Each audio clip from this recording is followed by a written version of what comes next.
I got in this business because I believed you can be anything you want to be. Mm-hmm. That was drilled in my head. You can be whatever you want to be, and I believed it.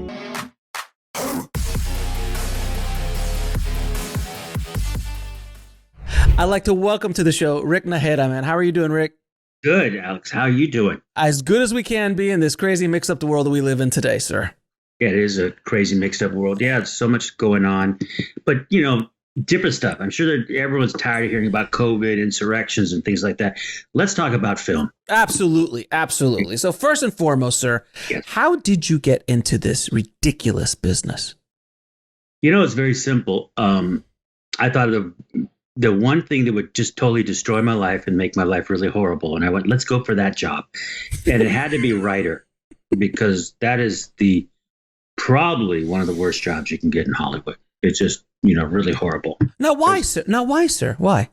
Well, I have to tell you, first of all, it's a lonely business. Mm-hmm. So it's not like, it's lonely. No one, how many times do they go, oh my God, that's the writer of that film. Wait a minute. It's even, you can name off Star Wars and they'd go, oh my God. Oh, wait a minute. Is that James Earl Jones? Oh my God. Enough of you. Because people are attracted to the man or woman in the podium, and that's the person. We've had years of now, the cult of the director, like Orson Welles and people like that, or Quentin Tarantino. But say Quentin Tarantino, Orson Welles were also actors. They're performers. Mm-hmm. So they were hybrids. And I think that's kind of what's coming to the world now, is more hybrid. Yes, writer, I'm a proud member of the WGA. I've, written a lot of things, but and I love my union. They're great. And my favorite thing was the screeners I used to get, but they don't really send at the screeners like they used to. Not as much anymore. It's like you go online to see something. I'm like, well, I don't want to be online. It's a freaking pandemic. I don't want to be in front of a screen. Yeah. I want to go to a theater and watch it. I want popcorn. I can't watch a movie without popcorn in my hand, right. So it is more of what I think I am, and a lot of certain performers are, and writers and people like that.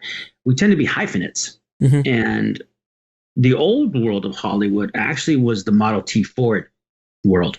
So right. It's like the writer does 8 hour, he does the 8 o'clock hour family sitcom. That's the guy. And this person's the single camera guy, and that person's this. No, this is a writer, but he's really comedy, and this is this. So they approach writers that way. And since being Latino, I had to always create my own job. There wasn't, we talked earlier on the show that there isn't a lot of Latino writers, and, mm-hmm. and there's a reason for that. But we're just few. We're few and far between. I was on a plane, I think it was Josefina Lopez and one other writer, and we were going to some event, and there's like 3 Latino writers on the plane. I said, if this plane goes down, we've lost half the writers in Hollywood.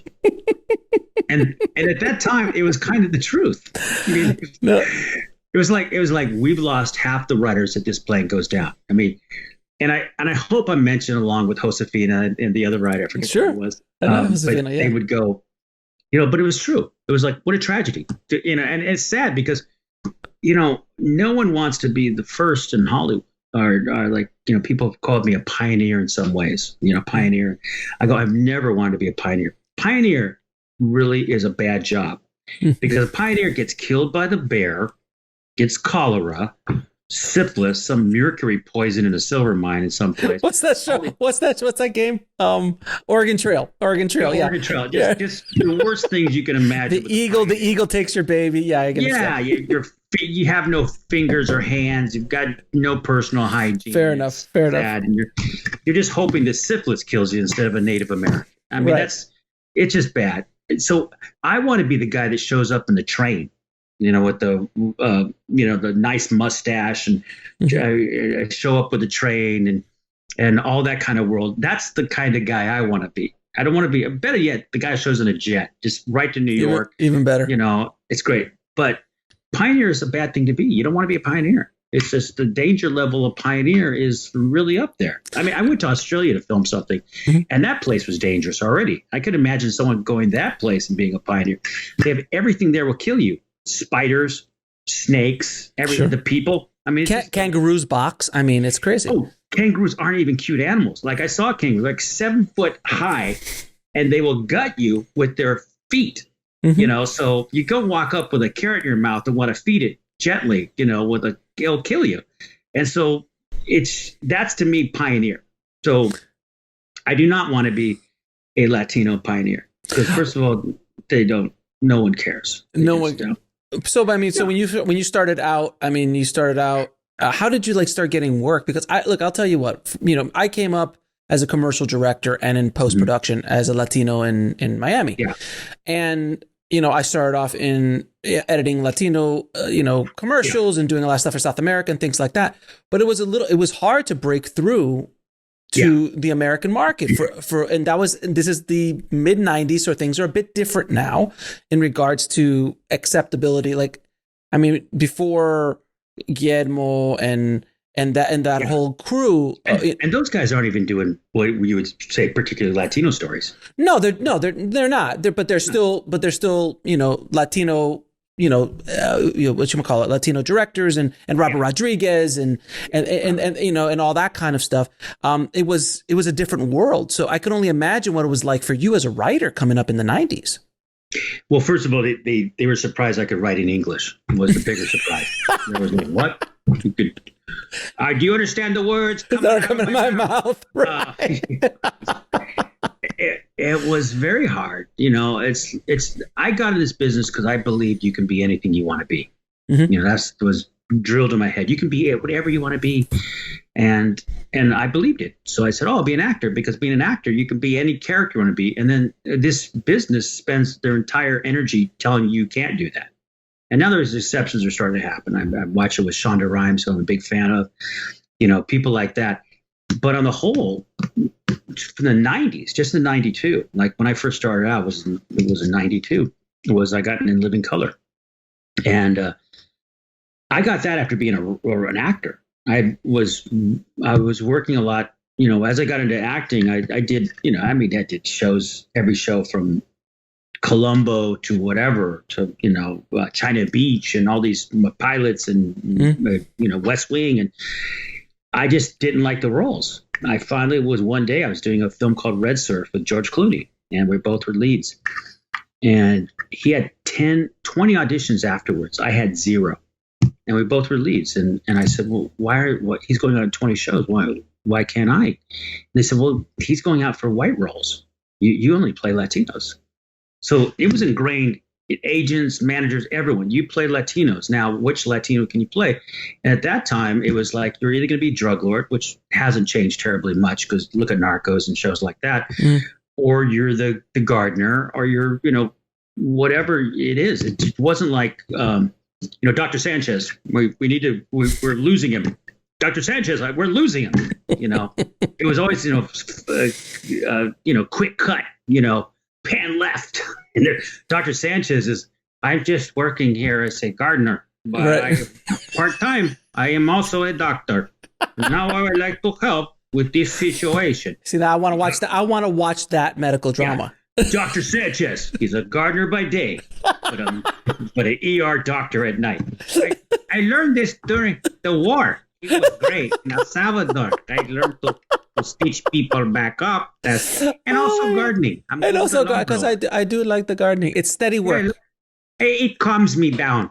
One night, ER, daytime, gardening. I like it. And I also have a truck. God. I bring the truck around, and I also make lunch for the people. Oh, of course. Why not? That would be great. That's a funny, multi-dimensional character. I didn't get none of that. So I just said, listen, these roles aren't, they're dumb. I was very insulted by them. Sure. And I started off as a classical actor. I was an actual actor at the Old Globe Theater in San Diego. I was at La Jolla Playhouse. I did Time Magazine 10 Best Production Year. I was at American Conservatory Theater, all the best theaters in the nation. Mm-hmm. And the minute they found out I was Latino, it was like this, and it wasn't a secret. I wasn't walking around going, my name's Rick Najera. It sounded like an Arabic war cry. Najera. Mm-hmm. Nothing as exotic and obviously not Anglo-American is when I got very, stuck in playing the Latino. So I said, if I want to play a stereotype, I better have written it. So I just started writing the roles, and I would turn the stereotypes upside down. I'd play a drug lord, but he was a news fanatic. I talk about the news. I was watching the news last night. I talk about these characters. So Scarface, who watches CNN, he's like, right? Yeah. I heard about a man. His name. He was executed in Texas by lethal injection. It's ironic, no? Lethal injection. He was a drug lord. So I'm thinking to myself, for his last meal, he asked for steak, French fries, and a Diet Coke. Why would you order a Diet Coke for your last meal? Are you worried about the calories? What are you talking about? For my last, I would do that. So I would take characters and really create, flip them. Yeah.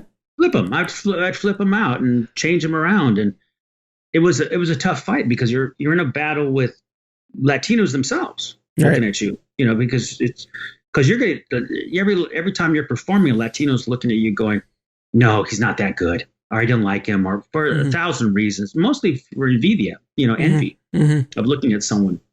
And so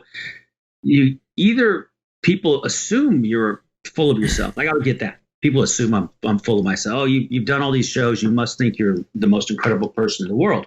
And I go, no, not at all. I'm the most insecure person in the world. Those shows make you insecure. Okay, Hollywood is geared to make you insecure. It's actually geared when you walk in the door and they look at you and they say, nah, just not good looking. Or walk in the door and say, you're not sexy. Hey, old. But it's like the words they use. No one's like vibrant, wonderful. No, it's not. It's not a town that builds you up. No, it's not that. Look. Brad Pitt and George Clooney were having problems getting roles when they were young. I mean, yeah. It took a minute. George Clooney took a while before he actually hit. George Clooney, I'll tell you a story. I worked with George years ago, and we did that Red Surf together. And he invited me to his house to keep Is this pre or post ER? Oh, this is I believe pre ER. This is like so he's still hustling at this point. Still hustling, and he's hustling. And I go to his house, and he has a pet pig. I remember his pet pig. Yeah, I remember that. I'm like, wow, I got a pet pig. They're like, yeah. So we're in his house, we're doing tequila shots, and we're talking. He has a few of his friends over, and he says, we do the movie. Well, you're the bad guy, and I'm the good guy, and so we're going to kind of not hang out together to keep that kind of tension. And I said, understandable, no problem at all. And I look at his house, and I go, George, this is a great house. And he goes, oh, thank you. I go, so what do your parents do? Swear to God. I said, what do your parents do? So he pissed himself. He looks at me and he just goes, it's my house. I go, well, what do you do? And he goes, I'm an actor. I go, I'm an actor, but I don't have a house like this. But because he'd done pilots and stuff like that. But so he's making money, but he wasn't, so I didn't know. And I said, well, I'm an actor. How come I don't have a house like this? And then he goes, you just have to ask for more money. So I said, okay, I'll ask for more money. But the truth is, it was just math. If you audition for 20 different roles, you're going to get one. And when you came to the Latino actors, there wasn't many roles. We didn't have many Latinos writing those roles. And even now, half the time when there is a Latino show, I almost assume I'll never get on there because Latinos, a lot of times they don't want to hire you themselves because they're looking and going, no, I want to have this cast filled with all these white writers behind the screens and stains. And I'm talking major Latinos who have told me, no, I want to have some, white writers around me because to them that's success. Fair enough. So that's changing, but it is a very tough business, and it's sad because the reason all of us go into art, and I'm sure it's the same with you too, is that you want to comment and explore the world you're living in, and talk about it and show people, look at this. This is such a unique way to see that. I was just watching. Better Call Saul and Breaking Bad, and I love that writer. Yeah. And I was looking at what I love about his writing is, and in Shonda Rhimes too, what I love about their writing is they'll take it anywhere. And a lot of times when you're dealing with Latino stories in particular, you have Anglos, white Hollywood telling you what a Latino story is. There's the difference. Well, like they did it with what's a black story, what's a gay story, what's any whatever minority it is. I'll tell you what kind of story it is. Exactly, and that is the problem, and so that's been the issue. And that's why I became so independent. That's why I produced my own, shows and stuff like that, because I had to. So you got started with In Living Color, because for people who aren't aware, In Living Color, when it came out, I mean, Keenan was kind of like an 800-pound gorilla. That could really do whatever he wanted, especially after the first season, because it was such a runaway hit. And if you don't know what A Living Color is, it was basically just a Saturday Night Live, a sketch comedy. It was closely it's Chappelle's Show. It was Chappelle's Show before the Chappelle Show, right? And it was and before then it was like really Saturday Night Live was the only thing on. Honestly, but In Living Color just hit the mainstream in a way that, I mean, it really hit the zeitgeist. So I could only imagine, what was it like working with, were you there when Jim was there, Jim Carrey? Oh, yeah. No, I'd work with Jim till 4 a.m. I mean, this is my day. Okay, tell me. I'm working with Jim till like 4 to write a sketch called, the Juice Man sketch. It's like juice. Right. He's a character great. And about 10 o'clock, I go, hey, what if he's so crazy with his juice that he thinks he can fly or something and jumps out the window? That's a horrible idea. 4 a.m, Jim, hey, what if the juice guy's so hyped up in the juice he thinks he can fly, he jumps out the window and dies? That's a great idea, Jim. Wonderful. Oh my God, brilliant. You're gonna go far, Jim. Mark my words. That was it. And I'll say, Jim's a very, and it's like Jamie Foxx was hiding in my office because he was in some fight with so-and-so.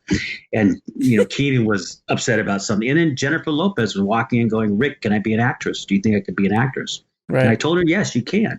So it's like Rosie Perez. Perez. And Rosie and I and Jennifer would have lunches together because we're the only Latinos there. Right. One of my favorite times in Living Color, I wrote a sketch because they wouldn't let me act. They're like, you can't act, you got to write. And I understood, because most of the acting staff the writers were actors and performers. Some of the great performers, some of the best performers were not on stage. They were actually, like guys like Robert Schimmel or great stand-up comedians. They're like these were the staff. I mean, the people, it just goes on a who's who. In fact, I'm the least famous person in that room, which is like one time there's an event and Jennifer Lopez there. My wife says, say hello to Jennifer. Say hello to Jennifer. I'm like, it's been some years. You probably won't remember me. I don't want to go up there and get maced by her security detail. And I just would like to avoid that for my ego. She says, no, say something. And I'm not going to say anything. So she's walking up, and it was Mark Anthony. And I get to meet Mark Anthony years later. But she walks up and she recognizes me. And she runs up and gives me a hug. It was such a beautiful moment. And she goes, Rick, we've done so well, haven't we? And I just looked and I was like, well, I'm at the party too, but I think you've done really well. But my security detail hasn't gotten here yet. No, my security detail is still getting the press pass and trying to get past there. My main security guy is on the floor being arrested right now. He has priors, Yes, and this is a rented suit. This is a rented suit. Rented suit. So a lot of times, that was... I'm putting this thing together. I'm in my office, but a lot, that's really what the day was like. You just had tons of people around. It was a very exciting time, especially for people of color. I mean, just amazing. And it was Fox, and Fox would let you get away with stuff, even though Fox now seems to be against people of color. Right. By the time. Well, no, at the time, but they let when Fox first showed up, as far as the network was concerned, they had nothing to lose. So they just like, we got Married with Children. Sure. The anti-Cosby Show. Great. Simpsons. Why not? It was basically this kind of, you had to be, it was the bad boys. Yeah, we absolutely. we were the true not ready for primetime players. And it was such a unique time in Hollywood. In fact, I still have my Living Color jacket that they gave me. So you had to give me a jacket. And I didn't know it was a hit show until I wore it one day at an airport. Because remember, we're there all day long and at night till 4 a.m. or some amazing, ridiculous amount because you write so many sketches and do so much work that none of us had a personal life. Right. No one had a personal life. So I didn't, you'd work till Friday, you'd be done about 4 or whatever it was. You'd go to sleep the next day. It takes you one day to get yourself together because you feel like you've just been beaten like a piñata. And then Sunday, you're like, oh, I should get my laundry done, or I should get to pay some bills or do whatever. And then, oh my God, what happened this time? I got to be there 10 a.m. to pitch. And one time, the pressure of pitching was so hard because you're in a room with Robert Schimmel, the greatest writers there is, Larry Wilmore, all these people that are in the room with you. And everyone's got to get something on the air. Everything's got to, because if you don't, you pitch. And they'd say, oh, I love that idea. It's great. Okay, we'll go with that idea. And then you had to work. And this wasn't nice. This wasn't, oh, we're so wonderful idea. This is great. Let's go forward with this. It was like, all right, you got till 12. You do this done. It's pretty brutal in those rooms, from what I hear. Or the worst part, they'd walk in and say, you got nothing. They don't want any of your pitches. You better, you're going to pitch again in a few hours, some ideas. So you'd have to come back when you've worked all amount of time on this to come back with a story. And if they didn't like it for whatever reason, it just, so-and-so's not going to play that well, doesn't like the work. No. You had to come up with new ideas. So you're constantly coming up with, I had one writer who's, well-known writer, worked on tons of shows. He gets in there and he was intimidating me because he walks up, he's like, yeah, I've got 100 A-list sketches. These are 100 A sketches that will just, no one will stop these ideas. These are the best pitches. I've worked for a year coming up with ideas for this show. He's telling me this stuff. I'm like, wow, I'm intimidated. And I got my B list of sketches. I got about 200 of those. That means, not not guaranteed. It's still good. My C, I got 300 of those. They're good premises. Maybe they need some work. Maybe they do it to be, B's and maybe 5 A's. And he's like this whole math. Wow. Humble. And within a week, he comes in the office and goes, I got nothing, man. I got nothing. They destroyed me, man. They destroyed me. Nothing. And he's like thinking ideas. So I would see grown men cry. Wow. And people needed ideas bad. It was like crack. It was like crack in the 90s or 80s. It was like, it was sad. So they would go through so much material and you would have to come up with the ideas. And, and I worked on other shows years later, like Mad TV or. How was it working? Because Mad TV was like the kind of almost the sequel to In Living Color in some ways. Some ways. It was a sequel, but Living Color had more of the stand-up comic sensibility. Jamie Foxx, that stuff. Mad TV had the Groundlings sensibility. Yeah. More like sketch comedy from the Groundlings. Groundlings is a very particular style. They use a lot of wigs. They use a lot of different stuff. They look at Pee Wee Herman and Will Ferrell as their saints. They pray to them. And so they have a different style. But to me, it was kind of cultish in some ways because you had to have that school. I like the stand-up comedy schools, the Chappelles, those guys like that, because in stand-up comedy, you have the Comedy Store, and then you've got the Improv, and you've got the Laugh Factory. But each one has their own style in schools. And so it's much more varied. Groundlings was a very definite style. Then it came UCB and all these others craft schools. And what years were you at Mad TV? Gosh, I gotta think. Maybe like around 2005 or something like that. Starting around 2005? Yeah, I think I remember. I mean, I wrote a lot of those things. I mean, it's in my IMDb, and I read that stuff, and I'm like, what? I didn't remember that. So you missed the time that Jilly was there, Jill Michelle. No. Yeah. Well, Jilly I worked with later on. Jilly and I worked together on Latino Logs, other show that was on Broadway. Well, so Jilly, she's wonderful. She was the star of my first feature. Wow, which one was that? This is Meg. I directed her comedy special, and I've been friends with Jill for about a decade. So I've worked with her on tons of stuff. She's a very close friend. I really like her a lot because I interviewed her for my podcast, Najera in America. Uh-huh. To get, I'm sure I don't want to siphon your 1 million man audience. I'll put a link. I'll put a link in the show notes, sir. Yeah, put a link on the show because listen, guys like me don't have the audience that you do.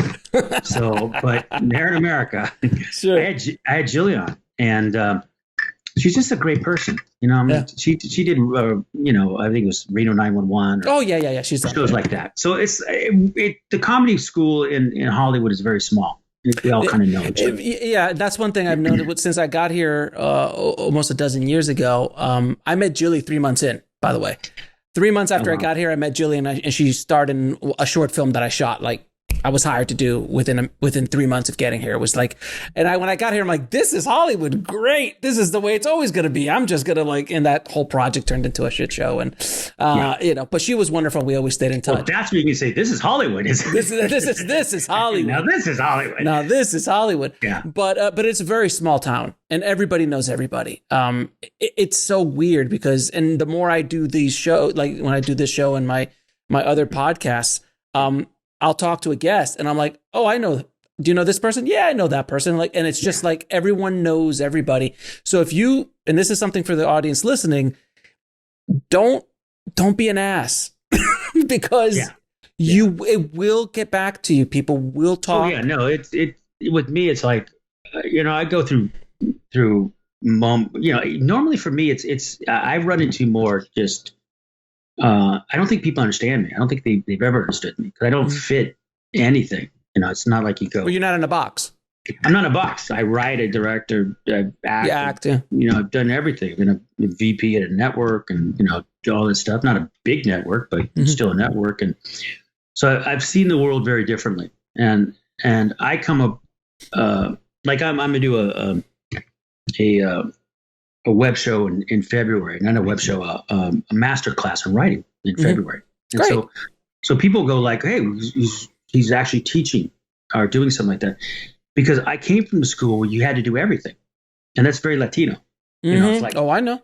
I've never met a Latino that you go to in front of Home Depot. Can you do tile? Oh yeah, I can do tile. Can you do plumbing? Oh sure, I got my tools. Can you do surgery? Surgery? Can you do surgery? Oh yeah, I can do crack open the heart. I need a donor, but I got my tools. You got a donor. I got my tools. I can do this for you.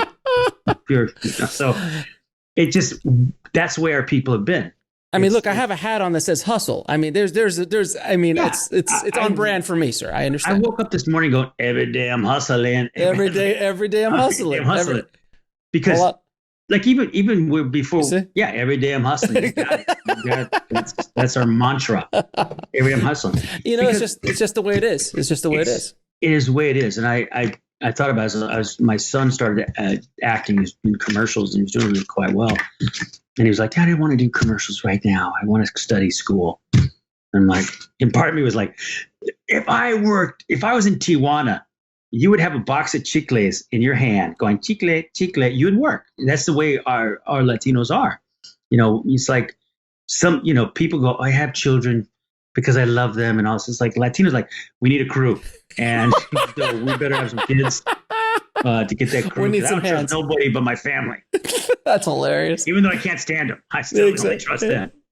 Now you were able to make an anomaly in Hollywood, which was a movie called Nothing Like the Holidays, which was a holiday Christmas movie, which I saw. And when I saw it, the cast is amazing. And it was basically a Latino Christmas movie with a real representation of what it's like. And it's always weird with Latinos because we're not just one block. We're 30 or 40 different tribes, if you will, depending. I'm Cuban, Mexican, and everything from everywhere, from Chile, so everyone they're all different kinds of traditions. We all kind of have similar traditions. Yeah. But so even when nothing like the holidays, I saw myself in it, but it still wasn't a Cuban Christmas, but it was. It's still, there's certain things you relate to, like doing Latino logs as long as I did. Mm-hmm. And, getting that show on Broadway was the first successful Latino play on Broadway. Right. They called it a play. Right. Which to me is more of a comedy special series of monologues. but they called it a play, which put me in direct competition with all the big multi-million-dollar plays. I'm like, no, don't call me a play. Call me a special theatrical event or something that I can get the Tony. Like if I brought Latino Logs back, I could actually get the Tony for a revival. Mm-hmm. But, you know, a lot of times when you would do work like, you know, Latino Logs or that kind of stuff, people didn't know what to label it. You know, we're hard to label. You know, nothing like the holidays, what you saw. I'll tell you where you can relate. You're Caribbean. Yeah. And Puerto Ricans are still Caribbean. Now, sure. The joke is Puerto Ricans in Puerto Rico would call Cubans tuves. They say tuves. And you go, and that means basically I used to have. So it's like every time you meet a Cuban in Puerto Rico, like, coño, believe me, I'm back. That's not an avocado. Back in Havana, the avocados would fall from a tree and kill you. You know, it'd be like everything was just hyper beautiful of what Cuba was. And of course, that's a human aspect that we're looking back. Like I thought my years in high school were wonderful. And then I'm like, now I luckily don't look back at high school and go, that was the best time of my life. But there are people who do. They look back and they go, I was the football captain or all this. I'll tell you a joke. If I may be so bold as to tell you a joke. Please. What's the difference between an Argentinian and a Cuban? What? So the Argentinian thinks he knows everything, but the Cuban knows he knows everything. Yes. What was the other one? Was like it was like what an Argentinian, if they sell you what they're worth, what they think they're worth. Oh my God, you're paying millions. but those are those kind of like subtleties when you're writing. Yeah. When you're writing, you know, it's like I remember doing commercials for Latin America, and I literally had to version out 30 different VOs. Sure. Because if you have a Puerto Rican VO guy in Mexico, that's not going to fly. No. You have to. So that was the first time I kind of really understood, like, oh, okay, this is like, everything is a little different. So when you're writing for this kind of audience, it's not easy. You're trying to appease a bunch of different audiences. Yeah. Well, what I would with my writing, I've worked everywhere in the United States and outside of the United States. So I've worked for Mexico. I worked for Televisa down in Mexico. Mm-hmm. You know, I've worked a lot of places, all speaking horrible Spanish, which is to me the most amazing thing because I grew up Chicano in California. We're known for getting a C in Spanish. That's like our deal. If you're Chicano, you speak great Spanish. You're not a Chicano. You know? It's like I was on Despierta America. They were interviewing me in Spanish. I'm like, oh, it's giving me a headache. Oh my God, I got to go through this thing. And of course, understanding and doing this, but a lot of words I just don't know. You know, like this is a quick side story. I was in Mexico, in Chihuahua, Mexico, and I had a bodyguard. And he goes, his car keeps driving by me. And he goes, we have to leave. And I go, why? He goes, sicarios. And I go, oh, there's a mural around here? I'd love it. I love his work. Sicarios is wonderful. You should go see what that. So I thought he said sicarios because I couldn't understand sicarios. No. And so finally I go back to the hotel and I go, where's that mural you're going to show me? He goes, what mural? I go, Siqueros. He goes, Sicarios. He's like correcting me. And I go, oh, well, what does that mean? He goes, assassins. I go, assassins? Like those guys driving by me were assassins? I go, how do you know? He goes, because they kidnapped me. I go, they kidnapped you? He goes, yeah. I go, well, what kind of bodyguard are you if you're getting kidnapped by the same people you're supposed to protect me from? I'm going to have to let you go. I'm sorry. Yeah. So he goes, I go, who normally do you bodyguard? He goes, the chief of police of Chihuahua. Uh-huh. He's a bodyguard for the chief of police. This guy was a major guy. Yeah. He said it took him 24 narcos along with army guys to capture him. And, but it's, you know, I didn't know. So when I started working for, you know, Mexico and places like that, I had to have an education because there's so much different flavors. So if I go to Miami and perform and I do one of my monologues, then the truth is, if I do a monologue, say Cuba Libre, which is about a Cuban prostitute in Cuba, you know, very, you know, gut wrenching, hard monologue. To perform, not by me, but actor and the actress in the company would do that, and I'd hear people crying in the audience because it affected them so much. Yet when I was doing monologue about 9/11 in New York on Broadway, a whole nother cry and feeling. Sure. So I can tell what cities I'm performing in. If I was doing, say, Miss East LA on the West Coast about a beauty pageant girl that doesn't want to give up her crown, I would take to New York. I did as Miss Puerto Rican Pride Parade.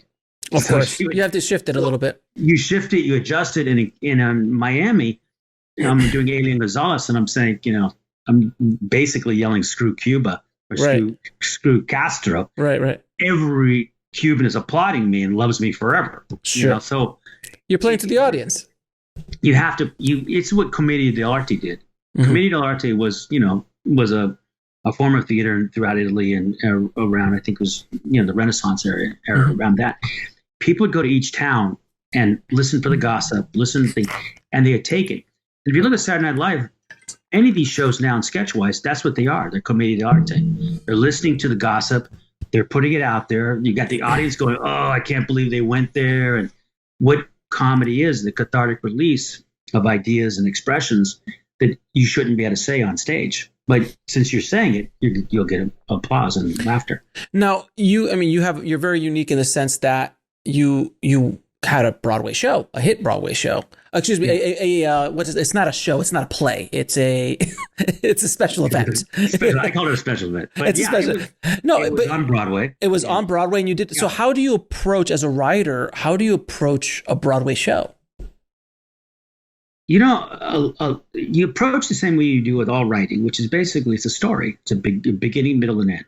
The way I learned writing was my father. We were very poor, and he would go to see a movie, and he couldn't afford to take me, so he'd come back from the movie, and he would explain the movie to me with such graphic detail, and this happened, that, and then years later I'd see the movie and I'd be really disappointed. I was like, oh, it's boring. My dad told me so much better.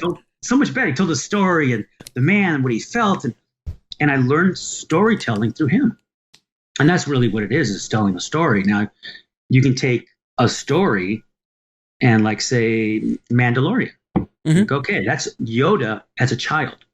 And then we're seeing Yoda as an adult. And then when you look at a story like Breaking Bad and you go, well, Breaking Bad, here's Saul before Breaking Bad. Here's the early part of his career. Let me understand what we went through. Coming up to Breaking Bad, yeah. Coming up. And so we're all going through stories that we just don't know the ending most of the time.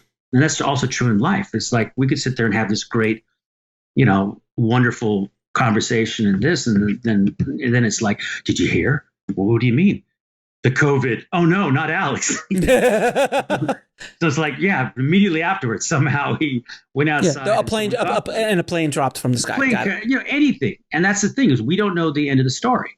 And that is what life is. So as storytellers, we're making up how we think the story is. But there is no ending, because the biggest lie a storyteller tells is, and this is what's said, remember as a child, what we heard was, and they lived happily ever after. Well, that's a lie.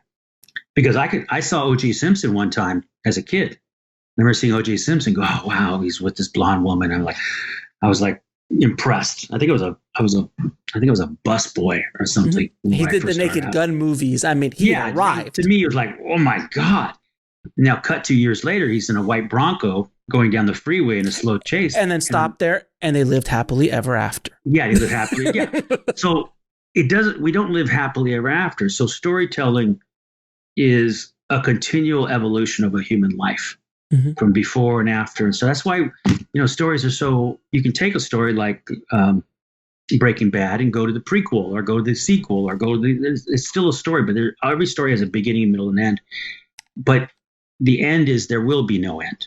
It continues until somehow, you look at the greatest books or stories are never ending. In fact, there was a movie called The Never Ending Story. There was three of them, apparently. Three of them. There was three of them. I only saw the first and second. I didn't even know there was a third. That's true of Hollywood. It's a never-ending story. There's always a different way to tell the story. It's like it's like you start noticing you're older when you go, oh, that's the remake? You're like, what? Oh, tell me about it. Are you kidding? Yeah, you start looking at how many Batmans have we, I remember when Batman 89 showed up, and it was the biggest event of the year. 89 was an amazing year for movies. And now what has there been, 15 Batmans at this point? It's like Batman's online. It's there's a guy who plays Batman with just a voice. Oh yeah, Batman, you know, yeah. He's and he scares his wife. You know, oh, I mean, Batman dad, bad dad. yeah, yeah, yeah. He's so good. He's so good. There's so many versions of Batman, and then you kind of look and you go, there's only so many versions of stories. You know, I mean, the basic structure is beginning, middle, and end, and then you go, whose eyes are we watching the story through? Are we watching it from the father, from the son, the daughter? Where's my entrance in this story?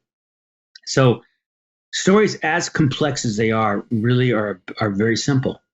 You know, we learn them as kids. We need that completion. We need to feel that completion. Like, yeah, we thought, you know, like Alfred Hitchcock when he's doing Vertigo, and the man is standing there. He's conquered, you know, Jimmy Stewart has conquered his fear to be on top of that ledge. And you go, wow, that moment. But you know, there's a story after that. He has to go walk down the stairs, call his office, tells, you know, this is what happened, explain it, fill out paperwork. Then he has to go home. He's got to serve himself a drink. And later on, he dies. But his son takes up the mantle of being, you know. So this is what life is. We're a never ending story. And as writers and people are telling people a story that we recognize, and we hope they recognize it too. And Nothing Like the Holidays is a family story that just happens to be Latino. Right, exactly. Now you've done a lot of acting and writing in your life. Yeah. What do you enjoy doing more? I like acting more for one reason. This is the difference. Here's the difference. Acting. I'm Mr. Najera, ready for you on the set. Now here's writing. This is a piece of crap. What are you talking about? I said we needed this. Don't you understand? He's not available. The guy's in rehab. You got to write it for this person. What is going on with you? They said you're talented. I mean, this is supposed to be a positive show about writing, so yes, I'm not sure. No. You will be positively miserable. No. Look. I'm actually one of the more honest shows about the film industry that there's on in podcasting. So I'm very real and raw about it. But what you just said is not wrong. No, it's not wrong, because I remember being in Living Color. It was a very classic example. I was wearing sweats, looking like just the worst homeless person you could imagine. Been writing for days. And I remember seeing this actor. He had an under 5 in the show. One line. And he was like, there's all these women around him. He's talking, and everybody's, yeah, I've done this, I've done this. And me is like, I need coffee. What are you doing in line? I need food, you know. And they were totally different being treated. And so when I would act, it's just how well they treat actors. It's just such a difference. You know, a writer, unless you're a major showrunner, you might be treated a certain way. But on the whole, they just, you know, the writers are the guys that were getting beat up in high school. You know, they were the ones who went to Comic-Con and came back and told all their friends and things like that. I didn't fit that form of a writer. I tended to be much more street. I grew up with tough people and you know, situations and that's one thing about being a Latino. Is literally like just in Living Color. I remember Salma Hayek came to visit me one day, and all the male writers just, you know, totally lost their mind. Oh, they're like, oh my God, look who's visiting you. You know, and she wasn't even famous at this point. I took her to Denny's actually, and we had lunch at Denny's, and I came back. This is pre Desperado. Oh, big time pre Desperado. She had just flown into LA. She'd been maybe 3 months in LA. And so like you're a year away. Like that's probably because she was like 94, 95 when she did Desperado. It was like 93, 94. So I was 92, I think it was. Sure. Oh, sure. She was fresh off the boat. And ironically, I'm talking to, you know, Jennifer Lopez, and I'm like, "Do you want to go to lunch?" No, I'm cool. Okay, I'm going to lunch. What are you gonna? I'm going to meet this Latina called me up, and she wants to meet me because I'm a Latino writer. It's how rare we were. And I took her to Denny's and got her, you know, I got the Grand Slam. Obviously. I mean, you want to treat Salma right. So I got to treat her right. No, I just told her, I said, look, I have 1 hour and Denny's is right next door. She said, Denny's? It's like, Guess un Denny's. Des un Denny's. It's $2 biscuit, $2. You know, and so I took her there and we were talking. She said, you confused me. You're a writer, you're an actor, you do everything. And I try to explain to her that she came from the world of Televisa, right, where you were an actor and you were a writer and you were a director and all these different things. And I'm like, as a Latino in Hollywood, you have to do everything. You do, because you always have to remain relevant. You always have to be doing something, and you always have to have something to say. And to do that, to be fresh and be relevant and to talk, you've got to be out. You've got to be out and about. And I would, luckily, as a stand-up or as a comic, when I'd go out and do stand-up comedy, you're out normally. But once I got married, it was difficult to do that. I became a dad. I did a Showtime special called Diary of a Dad Man, which was about becoming a dad. How it was a unique thing, because I did not want to be a dad. I've told my kids that many times. I'm arguing with them. I did not want you. I didn't even want you here. Didn't even want you. You are a mistake. I'll give it in Spanish. Un falta. Un falta. But one night of tequila and look what came out. There you were. I don't know how that happened. I blame your mother. I blame your father. No, it was, I tell them jokingly, of course, that sure that I did not, but men, especially Latino men, we weren't necessarily taught. We were taught to work. You're going to work, and you probably never see your kids, but you better bring home money, and you better do all these different things. That was your idea. You don't see little boys playing with dolls, going, someday I'm going to hold the doll like this in my hands and rock it to sleep. And no, we're not trained that way. So for me, having spent so many years in the business, and it was it's like, I can't believe I just got married, and she got pregnant right away, literally right away. I mean, she told me, she's like, it'll take me years to get pregnant. Of course. Like, in vitro. Most of my friends are doing in vitro. And I'm like, nah, here, I'm Mexican. There's one thing our people do extremely well. Pregnancy. So you brushed your shoulder against hers, and that was it. I looked at her. You looked at her, and it was done. It was it. It was like, I was using the force. You're using the force. I used the force. There you go. You are pregnant. You're pregnant at this point. She got pregnant, and we had kids right away. We have 3. So, wow. And we're still married. So, that's in the Hollywood. That's a success in Hollywood. Well, this is our 18th year anniversary. Wait a minute. So let's just clarify for everybody listening what a miracle it is that you're still married. You're in Hollywood, and you're a stand-up. Yeah, and a stand-up, and a performer, and a writer. So I mean, you are an anomaly, sir. Because yes, I've known many a stand-up in my life, and worked with many, and they are very interesting souls.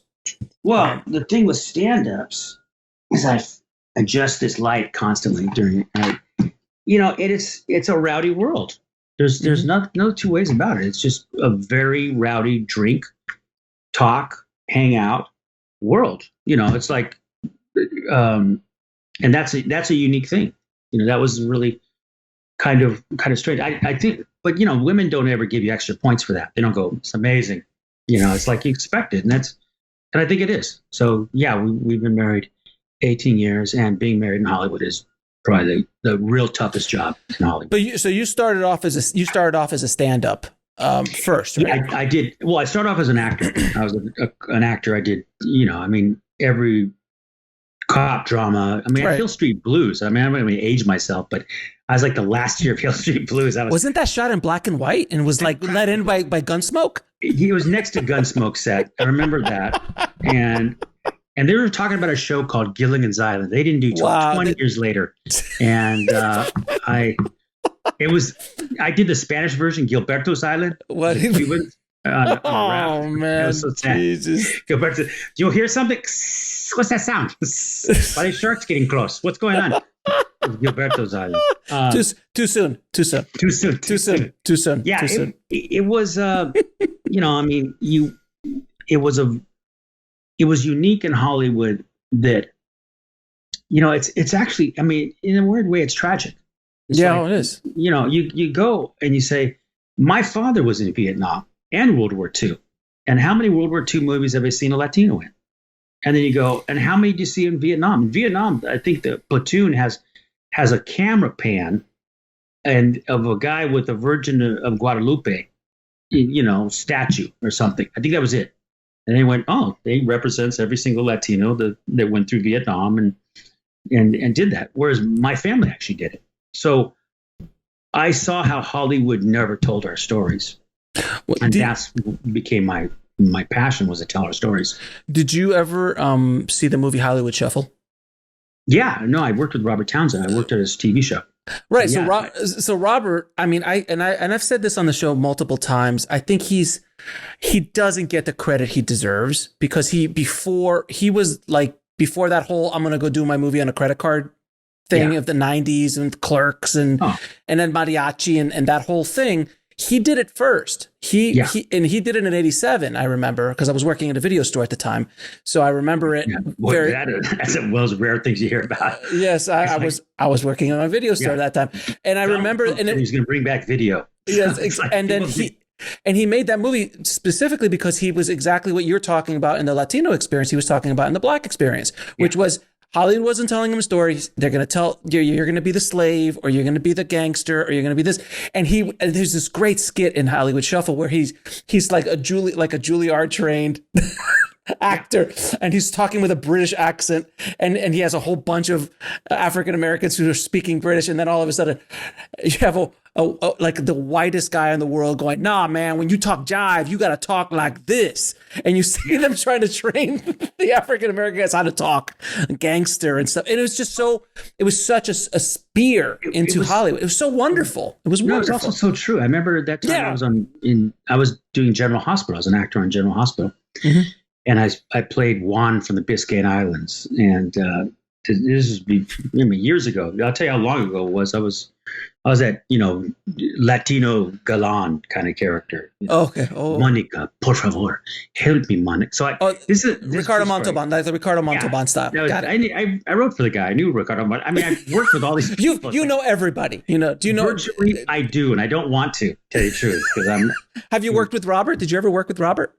I met Robert. Robert came to Living Color, and I brought him to. I toured him around in Living Color, and he invited me to his movie, and I saw it. I went to the screening of Mariachi, or he didn't know anyone in Hollywood, and I was like, hey, you're Mexican, you're Latino. Hey, I'm doing Living Color. Please come by. I'd love to show you around. And that's how you do it. You'd actually call people up and say, hey, man, I hear you're Latino. I'm Latino too. All right, cool, man. Why don't you come by? Or it was a very much a feeling of helping one another. I don't think that is this now, but at the time there was Paul Rodriguez, and there was Paul. There wasn't that many, man. Honestly, George Lopez. I knew George. We all knew each other coming up. So, it's very much a small world where since you know everybody, you would just call people up. I mean, you just did. So Robert and guys like that, and George, and so we were very rare. But before us came, Ricardo Montalban. I remember working for him and writing him a speech for some, theatrical event, and I was like, I felt like a kid. I was at his house, a beautiful house, and he was like, Ricky, no, Ricky. What about? He called me Ricky. I mean, but as a Latino, we understood he was the adult. He was the man. So I had a great deal of respect for him. I mean, Eddie Olmos is my neighbor. And so I've met Eddie. Eddie's wonderful. Eddie's wonderful, man. Eddie's a wonderful guy. The guy's he's like family. He's a saint. I mean, I love the guy. Yeah, I sat down with him talking. I had a lunch with him once, and I was talking to him about Miami Vice, and he was like, "Oh, let me tell you about Miami Vice." And he would just go into this whole all the backstories, the other guy, when I replaced him after 3 episodes, and then Don Johnson came in, and I set him straight day 1, and that was the end of that. And he just started talking all this stuff, and he's so cool. And Blade Runner and all that. I mean, he's just he's Eddie Olmos. He's a legend, and that's the thing is that's the part of Hollywood I like, where people that got to work with Cheech Marin. He directed me on Broadway. He's amazing. And my other show, Latino Thought Makers, where I interview these celebrities, stars. I think for me, it fits my purpose in life. That I feel Latinos are the solution, never the problem. Mhm. And if you get to know us, you'll realize that. So what Latino Thought Makers does, which I do that show, is to introduce people to Latinos in a different way, to see us as a solution, not the problem. And what comedy does, comedy opens the door. Like Mhm. I worked on Culture Clash, which was at Fox. I was one of the writers on that show. Culture Clash in living color, Mad TV. I could go off comedy wise. It's a pretty good resume, in terms of who I've worked with and all that stuff.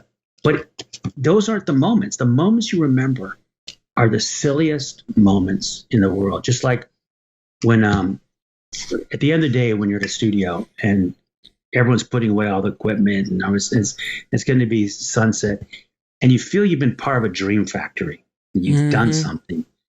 Those are the moments I remember. I just go, that's such a beautiful, they call it the martini shot. And, Oh yeah. and those are moments where you go, yeah. It's worth it. Good. All the pain's worth it. Yeah. And and I remember that because remember as a kid, I saw a movie, it was a black and white film, and the guy's, he's an actor, and his whole life has been, every time he's about to make it, he gets drafted to the Korean War. So you cut to, there's 50,000 Koreans coming toward him, a Chinese. He's at a machine gun shooting it, and all these. I mean, just everything. Finally, he gets the big role of his life, and he's about to walk on stage, and someone turns to him and goes, "Is it worth it?" And he looks and he goes, "Yeah, it's worth it." And this is after 50,000 Chinese and all these things, all the stuff he's gone through, and he goes, "It's worth it." And I think that's what it is that when you do it. And we share a love for something that is hard for other people to understand. It's tangible. We love the business of making up stories. But isn't it insane? But that's the insanity of this whole thing. I've been saying for a long time that it's an illness. It's like once you get bitten by this, it's in your bloodstream and it will never go away. It will flare up. Yeah. It can be dormant for 20 years. Mm-hmm. But sometimes I talk to filmmakers who are like, hey, I just turned 60. I'm retired. But what I really want to do is direct. So what do I need to do? And they were a doctor or something like that all their life. And they're just like, I really wish I would have gone down that road. But now I'm here and I want to do it. It never goes away. Even I've been in this business 25 plus years now, and going in and out, and I've wanted to leave because it got so difficult sometimes. And I literally just I can't take the pain anymore. And I would go for a minute and then I would come back, and I'd always have one foot in or one foot. I never truly left it ever. Yeah, you never truly retire. I always tell people, because every time I meet someone who said, anyone who makes that announcement, I'm retired, I'm not doing this anymore. They're always back the next year going, okay, well, I got really bored. All right. It's like, just never say retired, because it's not an occupation, it's a lifestyle. Yeah. So if you sit there and you say, my lifestyle is being an artist, my lifestyle is creating, my lifestyle is doing that, and I can do it through stage, page, or many different forms. And this is just like us having this podcast and us talking. We're sharing a love for a craft or an industry. You're not necessarily industry, really for the craft, for the art of it.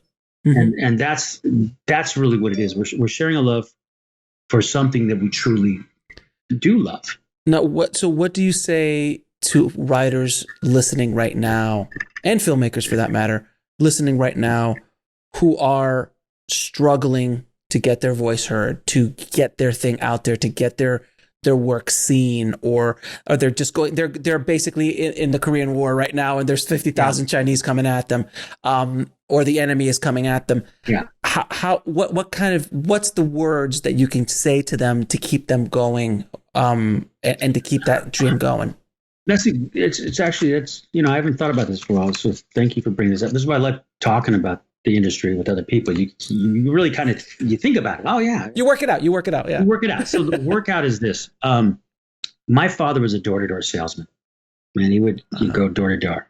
And when I do stand up, I'd give him an accent. The truth is, he didn't have an accent, but no one believed. But it's funnier with an accent. It's funnier with an accent. I hate to say it, but it really was. People, because if I did it with his regular voice, people were like, "So you said your dad's Mexican?" I go, "Yeah." Oh, hold on a second. Bueno, my friend, yeah, there you go. Okay. Okay, now I understand. I understand now. So, but my father would tell me this story. And he was a member of Toastmasters and all this stuff. And he spoke beautifully. He told me, Rick, I really want you to speak beautifully. If you spoke beautifully, I'd be very proud of you. So that's why I became a Shakespearean actor at the Old Globe when I was 17. I wanted to speak beautiful. So I studied Shakespeare and I memorized it and all that. So one day he told me, I was auditioning for something. I didn't get it. And he goes, oh, yeah. I said, I didn't get it, Dad. And normally I grew up in San Diego, so I was working all the time. I mean, I was like the actor that could work. And because the talent pool was less. There's great people, but there was just more. I didn't have to audition against 50 people in a national search and 2,500. It'd be 15 people. 15 people. And I knew most of them. I was like, hey, what are you doing? So I auditioned for Second City Improv Chicago. They're doing a special in San Diego. And they hired 2 unknown actors. For the first callback, I didn't get it. They weren't sure. And the second callback, finally got it. And I told my dad, I'm auditioning for this thing, and I didn't get it. He goes, well, let me tell you a story. Because every day I go out and I knock on a door and I try to sell my things. He had pots and pans he sold. And he goes, then I go to another door. But around the 100th door, finally someone says yes. You have to knock on a lot of doors to hear no before you finally hear the one yes. And that was it. Knock on a lot of doors. So I went back to the audition. I got the role. And the other unknown actor in San Diego got it was Whoopi Goldberg. So it was Whoopi Goldberg and I got a Second City Improv special together in San Diego.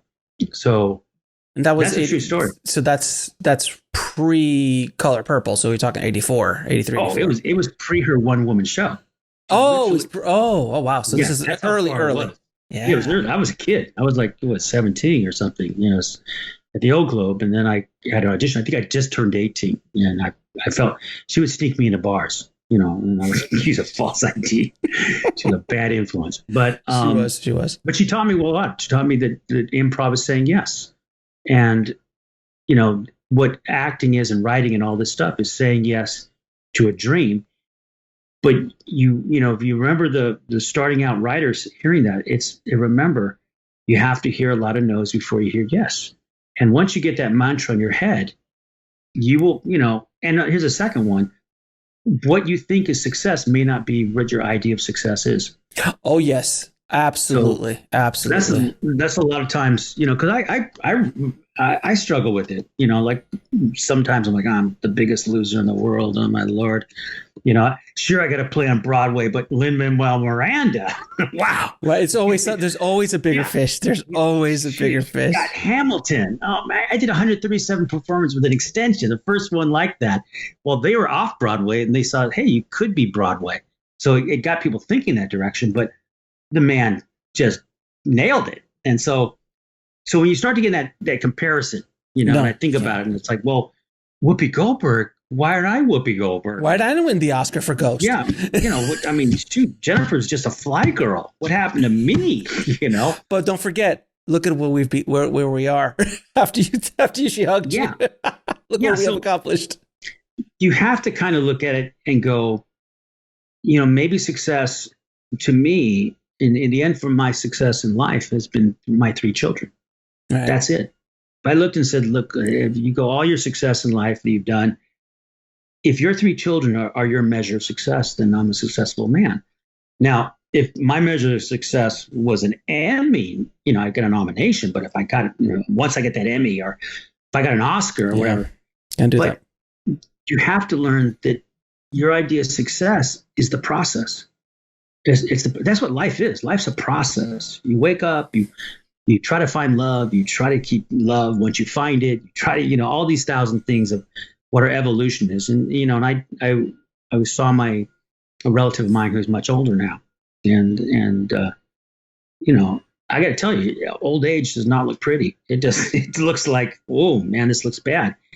But I've never heard them complain. I've heard them to understand this is life, that they're happy when they wake up, and that's the word their attitude is. This is a good day for me. It's if you stop comparing yourself to others and compare yourself to you, and you find that happiness, then I think you're successful. Because in the end, the moments that truly make you a human being and truly make you give back, and what is our humanity, is the love, our kindness, and how we, like you said earlier, don't be a jerk because people remember. I constantly meet people every day that will walk up to me and they go, hey, I worked with you years ago. I always go, was I a jerk? Was I nice to you? Was I nice to you? And I've never heard anyone say I was bad. I've never heard that. Maybe because I'm asking them, and I look very imposing and intimidating, and I've got a bat in my hand. I'm like, let me ask you something. I had a simple rule, was very much so of you judge a person by their character, of how well they treat someone that can do absolutely nothing for them. Right. And that's it.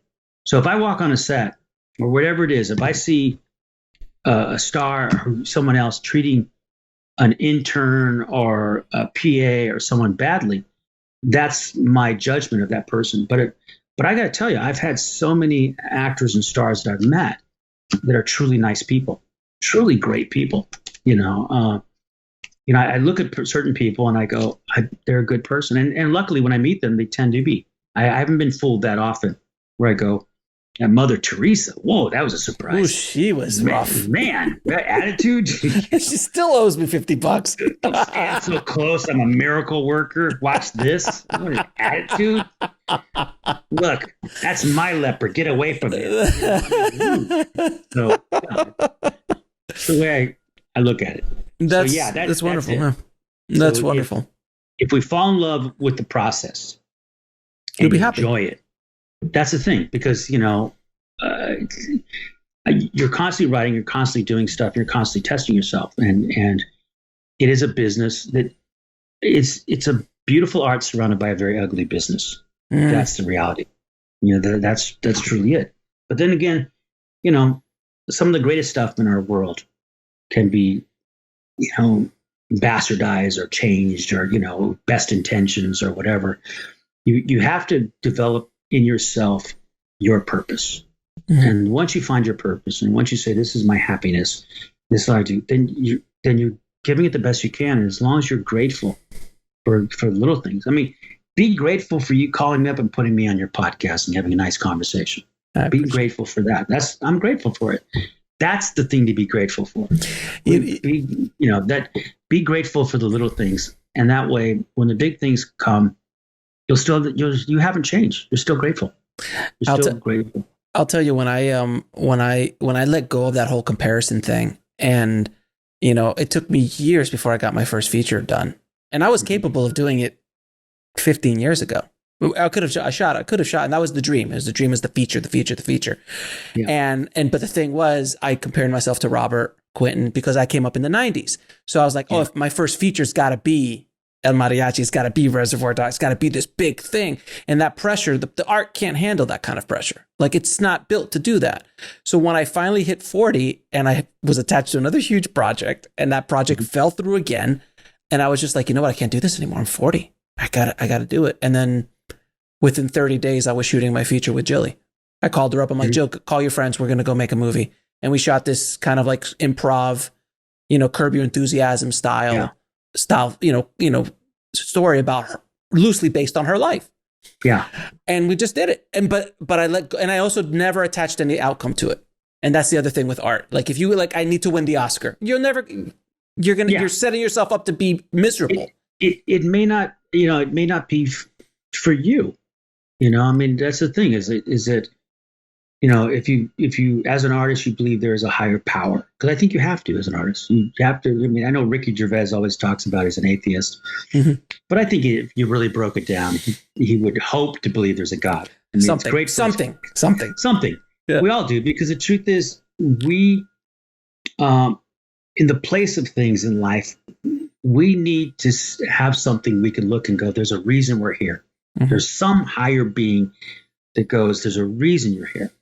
And we want to believe that, because as artists, if you look at even the Bible, I've read so many, I went to seminary. Very few people know that. So it says in the beginning of Genesis, it says, man God created man in the image of God. He created him, basically. So you're created in the image of God. Sure. That's your creator is God. Yeah, sure. So if God creates you, your wife, your children, whoever, in the image of this higher power, his act of creation is what art is, to create. And if we're in his reflection or her reflection, then we are creators itself. That is our natural thing to be, as creator, be creative people. And so creation and creativity is storytelling, and it may be done through a commercial. It may be done, because I've cried over commercials when well done. Oh, yeah. That haiku of in only 30 seconds or a minute, you're going to create this world that will touch you. Then that's beauty. I mean, think about it. It's like I looked at it and I remember, I did one character, was Alejandro, was a busboy that was the macho. He got all the women. At least he thought he did. It's a great character because I said, I worked as a busboy. I had 3 jobs in my lifetime that were not related to the entertainment. One was a busboy. Mm-hmm. And it was so traumatic. After 3 months, I wrote a whole play about it because I was such a bad busboy. A true artist, sir. A true artist. That was my drama story. Iwo Jima. That was my Iwo Jima. They asked me to bring water, no ice. How am I supposed to remember that? Look, it scarred me. It scarred me. Like the waiters and the busboys were so confident. I remember I saw a busboy in a 10-speed bike drive up to a woman and start talking to her. And I'm thinking, you're on a 10-speed bike with very little command of the language, and you're going up to a woman going, "Hey, how are you?" "Yeah, my name is Alejandro. How you doing? How you doing? How you doing?" That kind of attitude. And here I'm like this educated, thespian actor type, working as a busboy for 3 months, just scandalized by this. And I'm thinking, that man's a happy man. Yep. He's honestly happy. And his whole life is happy, and he loves life and all this stuff. And I go, that's what you want to be. You want to be the person, because every day, I nearly died a few years ago, and I came back from, I was in a coma and all this stuff. And people are like, oh my God. I wrote a book about it, Almost White. And it was about Hollywood, but it really was about this accident I had. And so I came back, and I remember being in a coma, and I almost heard a voice of God going, "You want to go back or you want to stay?" Like a literal voice. Mm-hmm, mm-hmm. And I can't remember exactly what the accent sounded like, so I can't go, God was Puerto Rican. It's weird. He sounded like Tony Montana. It's weird. Let me tell you something. Do you want to go back or do you want to stay here? Hey, your soul's a little light. You know what I'm saying? A little light. But I remember hearing, do you want to go back and stay? And I said, I still have some things to do. And so I came back on my body, and once you feel the pain in your body, you're like, oh no, I changed my mind. I'm going to heaven. But I worked myself through it, and I just said a simple mantra. This is about 6 years ago. I said, I will do no harm, and I will be kind, and I will be compassionate. It's not that I was a bad guy. I don't think I really was. I just said, I'll be grateful. I'll remember being grateful. And that's the thing. That's what you do. So if you sit there and you say, because a lot of times, I think I'm reading you right, and me too, is that we're in this business and we're constantly going, we got to do this. Our ambition. Oh, there's always the ambition of, I want to do more and more. Sure. Or I want them to recognize me as the genius that I am. Well, I let that go a while ago. I let that go a long time ago. This is with age. With age, you just become a little bit like, I just want to be happy. I want to enjoy the process. And that's much more important to me than an Oscar. I'm Harvey Feinstein. I just want to be loved. Is that so bad? So I look at it and I go, I want to make the world a better place whenever I can. Yeah. And if not that, then thank God for the world that I've been given. Thank God for every little miracle. And I think it wasn't me who said it. I think Louis C.K. actually said this. And he said, "You're at 40,000. You're on a plane at 30,000 feet or whatever. It's a miracle." and you think about that, and I go, me and you right now are on a podcast. I'm seeing you. You're seeing me. Mm-hmm. It's a miracle. It is.